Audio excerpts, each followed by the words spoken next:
Hello, welcome to installment 2, talking about patterns in biology and discovering patterns or motifs. Let's get started. These slides are on Google Drive as topic 4B, part 2, the importance of positions. So in part 1, we talked about the consensus sequence. I've shown it here on the left. And because of its liabilities, because of its failings, we decided we needed something more. And so we can convert a multiple sequence alignment not into a single consensus sequence, but instead into a matrix. And we ended up with a matrix of essentially frequencies, how frequent a particular element or state, in this case an amino acid residue, occurs at a particular position in our alignment. That's great. What does that mean? What can we do with that information? Well, let's think about it in a slightly different way. We're talking about frequencies that states occur in our multiple sequence alignment.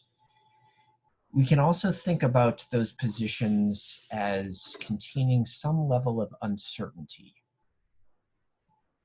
So intuitively, we look at this hexapeptide motif alignment from 6 different taxa, and we can see that the first, second, fourth, fifth, and sixth positions, there's no uncertainty there. Every time you look at the first position, you see a leucine. The third position in the alignment, however, contains some kind of uncertainty. You can see that represented in the frequencies, or here in the sequence logo. So we can represent that uncertainty in mathematical terms. Why do we want to do this?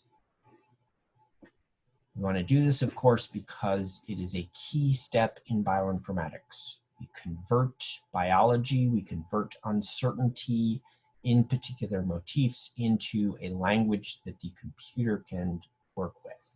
So we are converting biology into the language of computers. So to understand how we deal with uncertainty and what that means for us in motif discovery, we need to start talking first about the importance of positions in this alignment. And again, we're sticking with this very simple hexapeptide motif alignment. It really only has one variable position.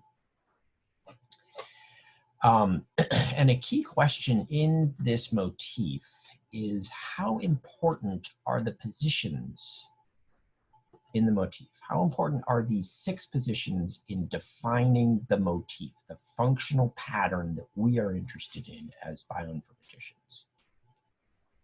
Now you might think intuitively, what does that mean? Well, this position here is invariant. It doesn't change.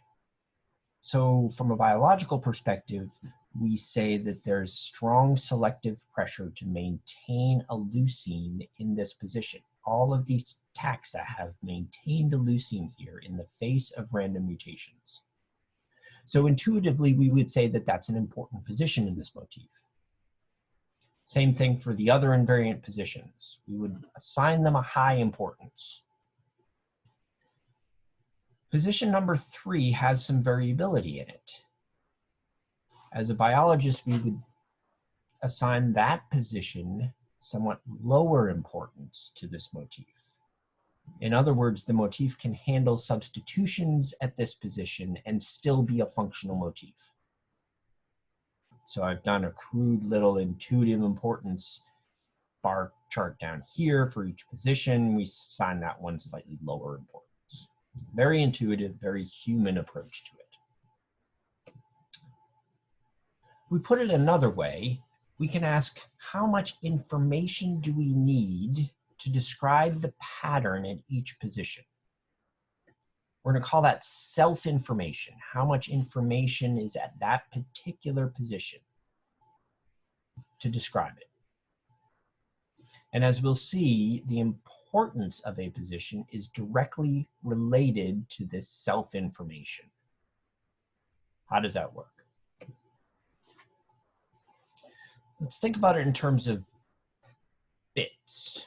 So a bit is just a unit of information. We've seen bits before when we talked about computers. Computers store information as bits, on or off. They have two states, yes or no in this particular graphic. On, off, true, false, open, closed, yes or no. So we can think of a bit, you can think of a unit information as a single yes-no question. We ask a question, we get either a yes or a no, two states. So let's look at an example.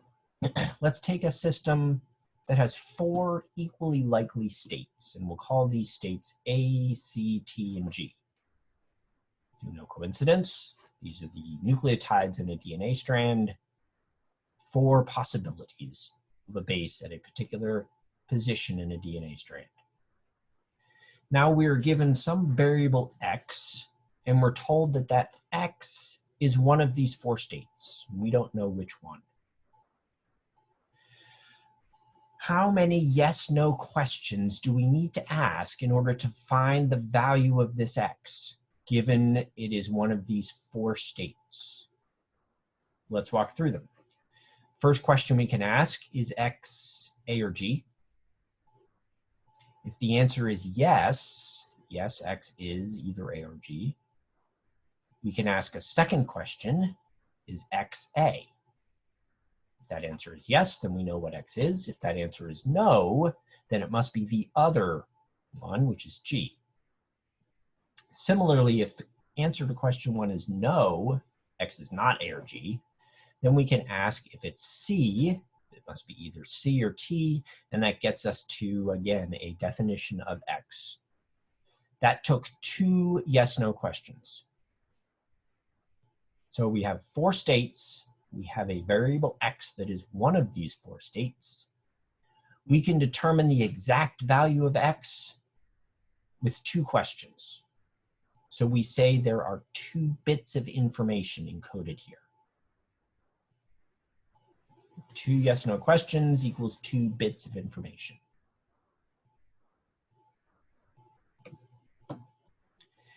This is exactly the case in our multiple sequence alignment when a position is invariant. When a position is always the same residue, always the same nucleotide. It's actually not 4 states when it's an amino acid, but we'll simplify it here. When you have a DNA alignment and a position has one base and only one base, regardless of the taxa, that position encodes 2 bits of self-information.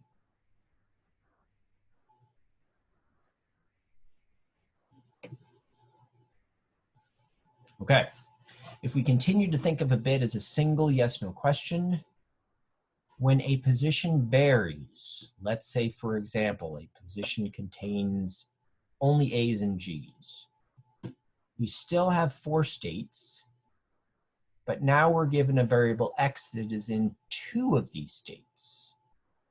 There are some A's there, there are some G's there. How many yes-no questions do we need to find? In this case, it only takes 1. Is x an A or G? The answer is yes, we have to stop. Yes, it's an A or G. The answer is no, we stop. It's not an A or G. The variability at this base, or at this position, excuse me, variability at this position requires fewer questions to determine it. In this case, it takes 1 question, which means it encodes 1 bit of self-information. There is less information at this particular position because we cannot decide between A or G. It could be either or.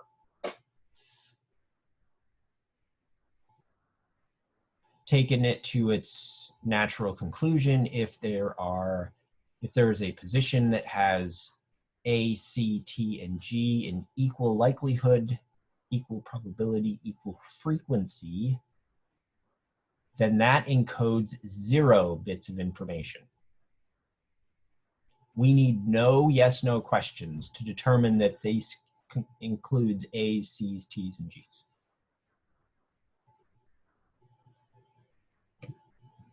Coming back to our alignment, here's the human intuitive importance of those positions here.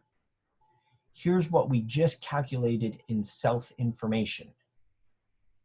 In this case, each of these invariant positions has the highest. The variant position has less information. In our case of the nucleotides, where there are only 4 states, this value was 2 questions to get there. This value was 1. In this particular alignment, since it's amino acid residues, there are 20 states, excuse me, instead of 4. That makes it a little more complicated, but conceptually it's exactly the same. There is less self-information here than there is here in these invariant sites.